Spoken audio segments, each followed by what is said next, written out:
तो hello dear student, स्वागत है आपका फिर से अवर गुरुकुल में। तो बेटा हमने पिछली क्लास में एक्सरसाइज 1 का हमने कंप्लीट रिवीजन कर लिया था। ठीक है, आज स्टार्ट करने जा रहे हैं हम एक्सरसाइज 2 का रिवीजन। ठीक है, तो क्या करना है हमें, शुरुआत एक्सरसाइज 2.1 के बहुत ही सिंपल है, बस 2 मिनट में ख़त्म, इतनी सिंपल है, कुछ नहीं करना। देखो शुरुआत करते हैं, उसको कैसे करना है कि क्वेश्चन में कहा है हमसे कि किसी बहुपद px के लिए y बराबर px का ग्राफ हमें नीचे दिया है। तो देखो ये हमें क्या दे रखे हैं, ग्राफ दे रखे हैं कुछ। ठीक है, ये हमारी x अक्ष होती है और ये y अक्ष होती है। ठीक है, सेम इसके लिए ये x अक्ष है और ये y अक्ष है, ये x अक्ष ये y अक्ष। ठीक है, और प्रत्येक स्थिति में px के शून्यकों की संख्या ज्ञात करनी है। ठीक है बेटा, तो हमें क्या करना है, px के शून्यक ज्ञात करने हैं। कैसे ज्ञात करेंगे कि इस ग्राफ में देखो, ये ग्राफ कहाँ जा रहा है, एक्स अक्ष के समांतर जा रहा है। ठीक है,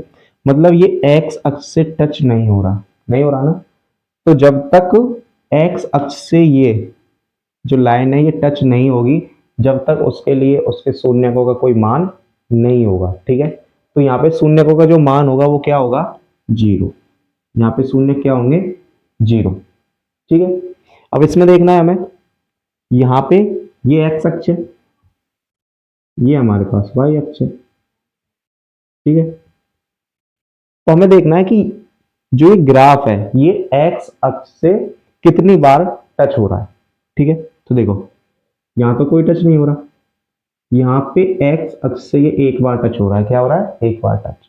तो जो शून्यकों की संख्या होगी, शून्यकों की संख्या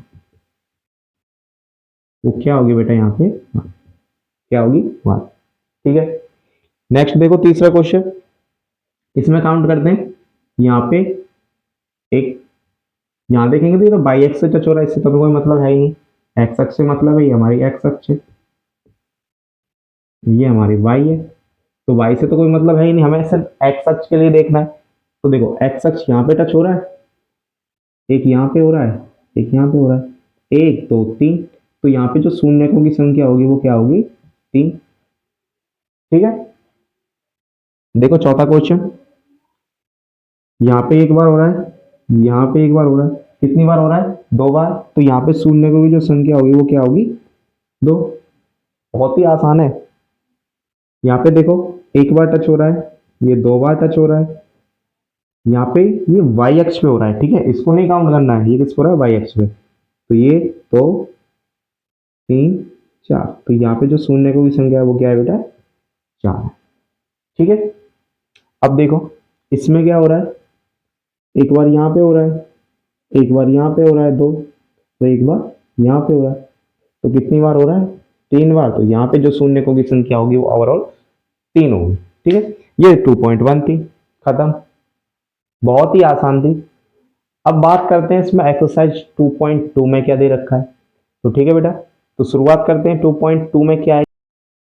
तो देखो शुरू करते हैं 2.2। इसमें करना क्या है हमें, इसमें बस 2 चीजें, ठीक है, 2 टॉपिक है इसमें, और क्या है, शून्य ज्ञात करना और शून्यकों की सत्यता की जांच करना। बस 2 टॉपिक पढ़ने हमें, और कुछ नहीं है। बाकी सेकंड प्रश्नावली खत्म, कुछ भी नहीं है इसमें। ठीक है, बहुत ही आसान है। शून्य कैसे ज्ञात करना है ये सीखना है हमको, और शून्यकों की सत्यता की जांच कैसे करनी है ये चीज सीखनी है। ठीक है बेटा, तो सबसे पहले स्टार्ट करते हैं हम, शून्य ज्ञात कैसे करना है। ठीक है, तो पहले तो ये देखो कि शून्यक होते क्या है, किसे कहते हैं हम शून्यक। तो बेटा शून्यक का मतलब होता है कि जैसे हमें समीकरण दिया है x² + 7x + 10।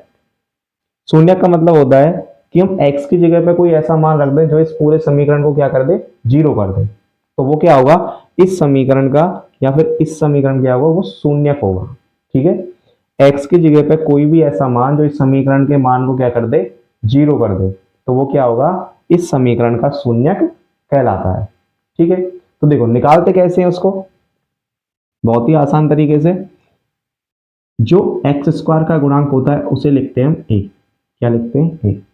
ठीक है बेटा, समीकरण का जो रूप होता है वो ऐसे होता है, ax² + bx + c। ठीक है, ये द्विघात समीकरण का रूप है, द्विघात समीकरण का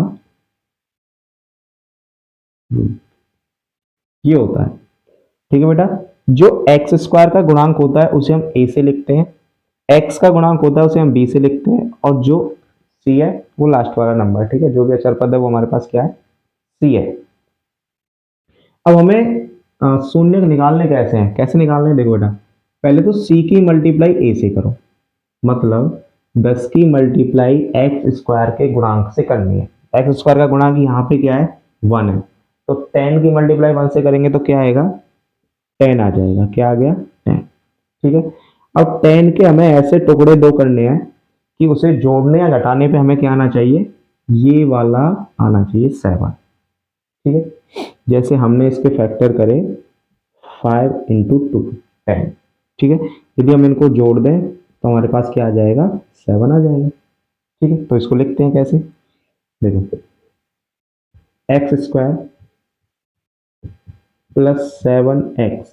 अब यहाँ पे 7x नहीं लिखना, हमें लिखना है इस 10 का जो फैक्टर किया है ना हमने, उसको हमें यहाँ पे लिखना है। कैसे लिखेंगे, 5x प्लस 2x।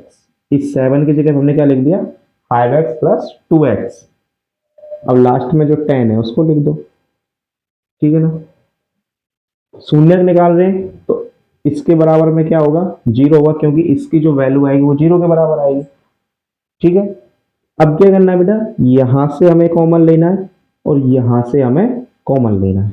कॉमन कैसे लेते हैं, जो इन दोनों के पास सेम अवेलेबल है। ठीक है, इन दोनों के पास जो एक जैसा है, ये दोनों जो हमें दे सकते हैं।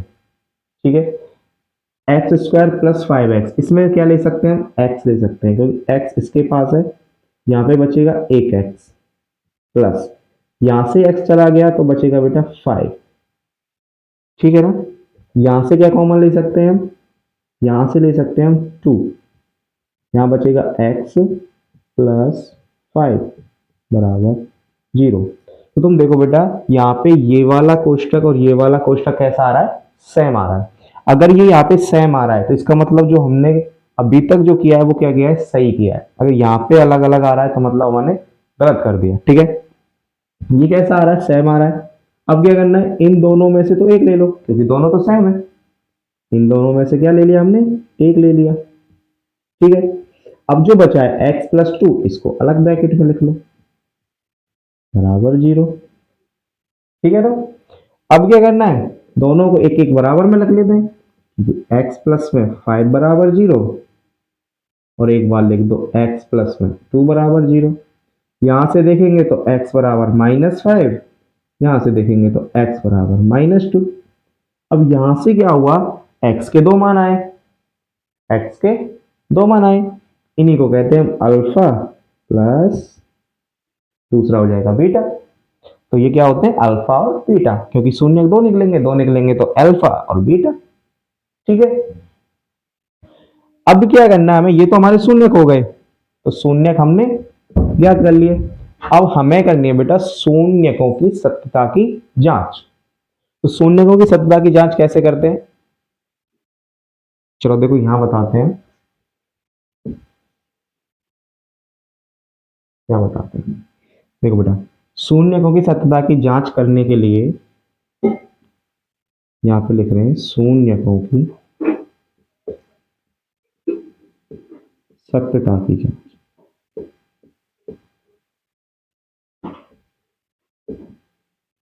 शून्यकों की सत्यता की जांच कैसे करनी है बेटा, कि अल्फा प्लस बीटा बराबर होता है -b/a। एक तो ये होता है, यदि हम इसके शून्यकों को जोड़ दें तो -b/a हमारे पास आना चाहिए। अब हम यहां से देखें कि हमारे पास a है क्या, a बराबर मतलब एक्स स्क्वायर का जो गुणांक है वो क्या है, a। तो यहाँ पे एक्स स्क्वायर का गुणांक क्या है, कुछ भी नहीं है ना यहाँ, या कुछ भी नहीं है तो 1, क्योंकि 1 तो हमेशा मल्टीप्लाई में होता है, 1 तो गुणा में होगा ही होगा, कुछ नहीं होगा तो 1 तो गुणा में। b का मतलब है x का गुणांक, अब x का गुणांक तो है क्या है, 7, और c जो बचा हुआ है वो हमारे पास c होगा। ठीक है, ये चीज हमने यहां से निकाल ली, a b और c। अब अल्फा बीटा हमारे पास है, अल्फा बीटा कितना निकले, -5 प्लस -2, ये तो हो जाएंगे -5 -2, मतलब -7। अब इसको भी देखते हैं बेटा। बी बी कितना है 7, ए कितना है 1। यहाँ से देखते हैं तो -7y1, या फिर हम कह सकते हैं -7 बराबर -7। तो यहाँ से तो बराबर आ रहा है। अब बराबर आ रहा है तो हमारा जो शून्यक निकले वो कैसे है, सही है। एक तो ये हो गया। इसे कहते हैं हम शून्यकों का योग। ये क्या होता है, शून्यकों का योग। और एक होता है बेटा शून्यकों का गुणनफल। एक क्या होता है, शून्यकों का गुणनफल। शून्यकों का गुणनफल। अब गुणनफल कैसे निकालना है, मतलब दोनों का क्या करना है, गुणा करना है। तो अल्फा इंटू में बीटा, वो किसके बराबर होते हैं, तो वो बराबर होते हैं बेटा सी अपॉन में ए। वो किसके बराबर होते हैं, सी अपॉन में ए। बराबर अल्फा मतलब 5 मल्टीप्लाई -2। ठीक है बेटा, साथ ही साथ लिखते चलो सी अपॉन में। सी क्या है यहाँ पे 10, ए क्या है हमारे पास 1। अब 5 की मल्टीप्लाई 2 से करेंगे तो 10, माइनस माइनस करेंगे तो प्लस, तो 10 बराबर 10।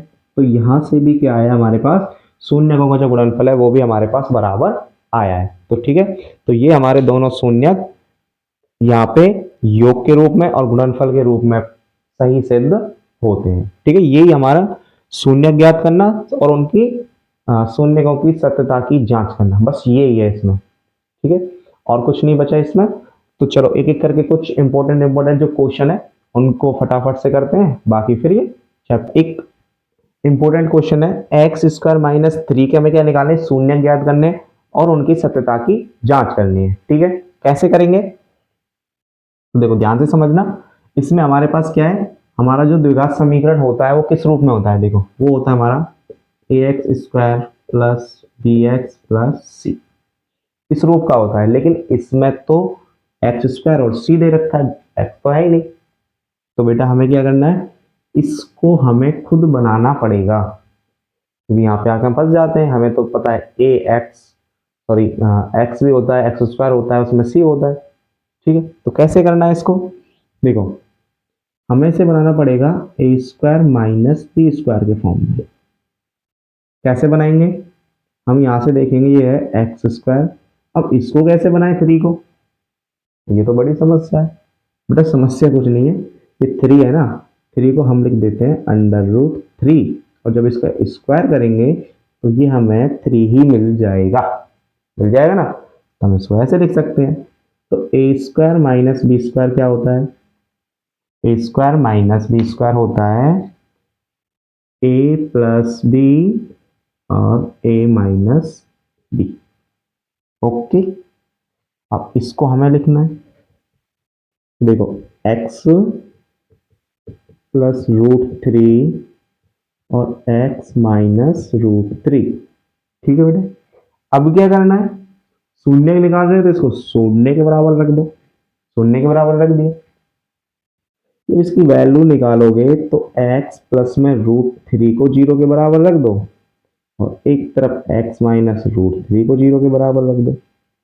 यहां से देखेंगे तो x की वैल्यू -√3, और यहां से देखेंगे तो x की वैल्यू +√3। तो ये इसको मान लो अल्फा, इसको मान लो बीटा। तो शून्य तो हमारे ये निकल गया है बेटा। अब क्या करना है, उनकी सत्यता की जांच करनी है, तो फटाफट से करते हैं। तो शून्यकों का योग यहीं पे लिखते हैं, शून्यकों का योग क्या होता है, शून्यकों का योग alpha plus beta minus c upon में a। अब एबीसी, चलो एबीसी निकाल लेते हैं साथ के साथ। यहाँ पे a क्या है हमारे पास 1, तो कुछ है नहीं, तो a तो हमारे पास 1 है, b हमें दे नहीं रखा तो मतलब 0 है, और c हमारे पास -3 है। निकल गया आसानी से। देखो बेटा अल्फा -√3 +√3 बराबर b हमारे पास है नहीं तो 0, F1 में 1। इन दोनों को ऐड करेंगे तो ये तो एक माइनस का एक प्लस का, तो दोनों कैंसिल आउट हो जाएंगे, बच्चे का क्या, जीरो बराबर जीरो में डिवाइड कर लो, मल्टीप्लाई कुछ भी कर लो तो वहां से क्या आएगा, जीरो। तो ये तो दोनों सही है, दोनों कैसे आ रहे हैं, बराबर आ रहे हैं। अब शून्य को गुणनफल देखते हैं। शून्यकों का गुणनफल, गुणनफल का मतलब होता है बेटा मल्टीप्लाई कर दो, और ये बराबर आता है सी अपॉन में ए के, बराबर है। देखो बेटा माइनस के 3 अंडर रूट और अंडर रूट 3, सी की वैल्यू क्या थी, -3, ए की वैल्यू क्या थी, 1, 3 का 3 अंडर रूट 3 से अंडर रूट 3 की मल्टीप्लाई करेंगे तो बेटा आएगा 3, लेकिन एक माइनस का है तो माइनस आ जाएगा, और यहाँ से जब इसमें भाग देंगे तो ये आ जाएगा, तो यहाँ से ये भी कैसे आ रहे हैं, सेम आ रहे हैं। तो हमारे दोनों चीज कैसी हैं, सत्य है। और सत्य है तो हमें यही तो सत्यता की जांच करनी थी कि सत्य है या नहीं है। तो हम कह देंगे कैसे है, शून्य सत्य है। तो ये देखो इसमें लास्ट एक टाइप बचा है, उसको करते हैं, फिर हमारी प्रश्नावली खत्म। बहुत ही आसान है। ओके,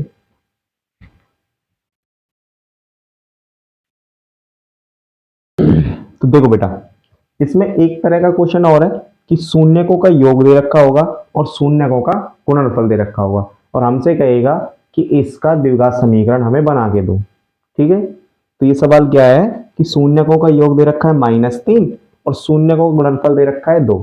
तो हमें क्या करना है, एक द्विघात समीकरण बना के देनी है। तो देखो इसको कैसे सॉल्व करना है, सबसे पहले तो हमें करना है माना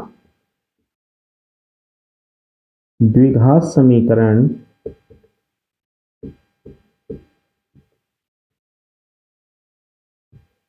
तो द्विघात समीकरण है वो हमारी कैसी है बेटा, A X square plus B X plus C के रूप की है, के रूप की। ये हमारा द्विघात समीकरण का रूप है, यही समीकरण होते हैं द्विघात समीकरण की। ठीक है, अब हमें क्या दिया है, सबसे पहले तो ये देखो शून्यकों का योग दिया है, क्या दिया है,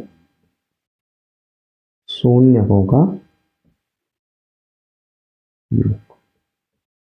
कितना दिया है हमें, -3 दिया। हम जानते हैं कि जो अल्फा प्लस बीटा है वो बराबर होता है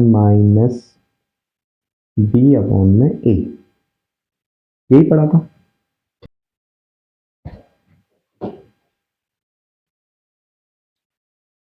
तो देखो अल्फा प्लस बीटा बराबर -b अपॉन में a। अब हमें क्या करना है, -3 हमें इसकी वैल्यू दे रखी है, -b अपॉन में हमें पता नहीं है, तो मान लो इसके नीचे 1 मान लिया। तो यहाँ से देखो बेटा माइनस से तो माइनस कैंसिल, तो b बराबर हमें क्या मिला 3 और a बराबर क्या मिला यहाँ से 1। अब दूसरी कंडीशन देखते हैं, ये क्या कहता है, शून्यकों का गुणनफल हमें दे रखा है, शून्यकों का गुणनफल हमें दे रखा है, क्या दे रखा है हमें, 2 दे रखा है। गुणनफल क्या होता है, अल्फा इंटू में बीटा, लेकिन हमें इसे लिखे तो क्या मिलेगा हमें, सी अपॉन में ए। हमें ये कितना दे रखा है, 2, सी अपॉन में ए। यहाँ पे भी नीचे 1 मान लो, तो सी बराबर हमें क्या मिला यहाँ से 2, ए बराबर क्या मिला हमें यहाँ से 1। तो यहाँ से भी a1 मिल रहा है, यहाँ से भी a1 मिल रहा है, तो ये तो हमारा सही है। b हमारे पास 3 है, c बराबर 2 है। तो हम कहेंगे अब द्विघात समीकरण क्या बनेगी, तो वैल्यू रख दो इसमें। हम कहेंगे अतः द्विघात समीकरण क्या होगी, a की जगह पे क्या है 1, तो एक्स स्क्वायर प्लस b की जगह पे 3 रख दो यहाँ पे, 3x प्लस सी क्या है हमारे पास 2 होगी, तो यही होगी। ओके, तो ये हमारा खत्म, बस इतना ही करना था। तो इसमें और कुछ नहीं है, ठीक है, सेकंड एक्सरसाइज खत्म है, इसमें कुछ है नहीं, यही बचा था। 3 टाइप थे, एक तो ग्राफ वाला था वो 2.1, वो तो 2 मिनट की थी, खत्म। 2.2 में क्या था, शून्यक निकालना, शून्यकों की सत्यता की जांच करना और शून्यकों से द्विघात समीकरण बनाना, बस ये था और कुछ नहीं था। ठीक है, तो अब मिलते हैं नेक्स्ट वीडियो में। तो वीडियो को लाइक करना, चैनल को सब्सक्राइब कर लेना। और अब एग्जाम नज़दीक आ रहे हैं तो मैथ का जो रिवीजन है वो ऐसे ही चलेगा, ठीक है। बहुत ही आसानी से, जो बच्चे बिल्कुल ही कमज़ोर हैं मैथ में तो उनके लिए तो बहुत ही ज़्यादा फायदेमंद है, क्योंकि बहुत ही आसानी से, बहुत ही सरल, धीरे धीरे सबको वही सिखाया जा रहा है, ठीक है। जिन्होंने अब तक कुछ मैथ में नहीं सीखा ना तो वो अब सब सीख जाओगे, ठीक है। तो लाइक कर देना, वीडियो को ज़्यादा से ज़्यादा शेयर करें। Thank you.